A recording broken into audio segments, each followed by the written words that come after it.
खुलुमबाय लोगोफोर, नोंथांमोननि थाखाय फिन मोनसे गोदान भिडिअ बयखौबो बावहरनाय थाबाय। लोगोफोर जायफोरा DHS ग्रेड 3 टेक्निकेलाव अनलाइन खालामदोंमोन, बिथांमोननि थाखाय दा एडमिट कार्डआ सफैबाय। नोंथांमोना जुदि एडमिट कार्डखौ डाउनलड खालामनो हायाखैबा, नोंथांमोननि थाखाय आं नैबे भिडिअखौ लाना फैदों।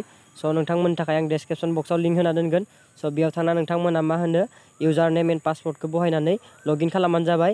नोंथांमोना जेब्ला अनलाइन खालामदोंमोन, बै समाव नोंथांमोना मा होनो इउजार नेम मोनसे मोननो हादोंमोन, लोगोसे मा होनो पासवर्डबो खालामना लादोंमोन। नोंथांमोना मा होनो इउजार नेम आरो पासवर्डखौ बहायनानै लगइन खालामना डाउनलड खालामबानो जाबाय लोगोफोर।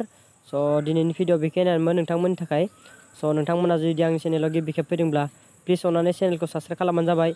लोगोसे नोंथांमोना नोंथांमोननि लोगोफोरनो शेयार खालामना हरबानो जाबाय, जाहाथे नोंथांमोननि लोगोफोराबो नैबे भिडिअनि गेजेरजोंनो मा होनो एडमिट कार्डखौ डाउनलड खालामना लानो हायो। दिनैनि भिडिअ बेखिनियानो लोगोफोर, बाय बाय।